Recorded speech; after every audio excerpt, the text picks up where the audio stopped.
செக்கரியா அதிகாரம் 13. அந்நாளின் பாவத்தையும் தீட்டையும் நீக்கி தூய்மையாக்கும் நீரூற்று தாவீதின் குடும்பத்தாருக்கெனவும் எருசலேமில் குடியிருப்போருக்கெனவும் தோன்றும். அந்நாளிலே நான் சிலைகளின் பெயர்கள் நாட்டில் இல்லாதவாறு அறவே ஒழித்து விடுவேன். அதன்பின் அவற்றை பற்றிய நினைவு யாருக்கும் இராது. மேலும் போலி இறைவாக்கினரையும் அசுத்த ஆவியையும் நாட்டிலிருந்து விரட்டி விடுவேன் என்கிறார் படைகளின் ஆண்டவர். எவனாவது மீண்டும் இறைவாக்கினராக தோன்றுவானாகில் அவனை பெற்றெடுத்த தந்தையும் தாயும் ஆண்டவரின் பெயரால் பொய் பேசுவதால் நீ உயிர் வாழக்கூடாது என்று அவனிடம் சொல்வார்கள்.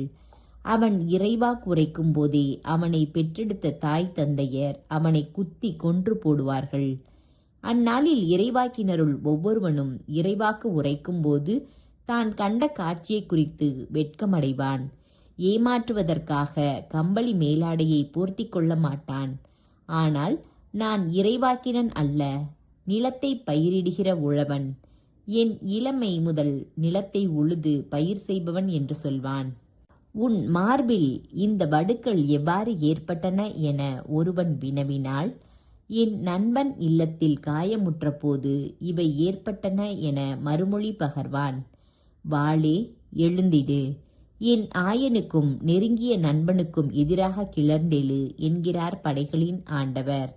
ஆயனை வெட்டு, அப்போது ஆடுகள் சிதறடிக்கப்படும். சிறியோர்க்கு எதிராக என் கையை ஓங்குவேன். நாட்டு மக்களுள் 2/3 பங்கினர் வெட்டுண்டு மாழ்வர். 3/1 பங்கினரே எஞ்சியிருப்பர் என்கிறார் ஆண்டவர். இந்த 3/1 பங்கினரையும் வெள்ளியை நெருப்பில் இட்டு தூய்மைப்படுத்துவது போல் தூய்மைப்படுத்துவேன். பொன்னை புடமிடுவது போல் புடமிடுவேன். அவர்கள் என் பெயரை நினைந்து மன்றாடுவார்கள்.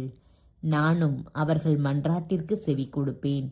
இவர்கள் என் மக்கள் என்பேன் நான்.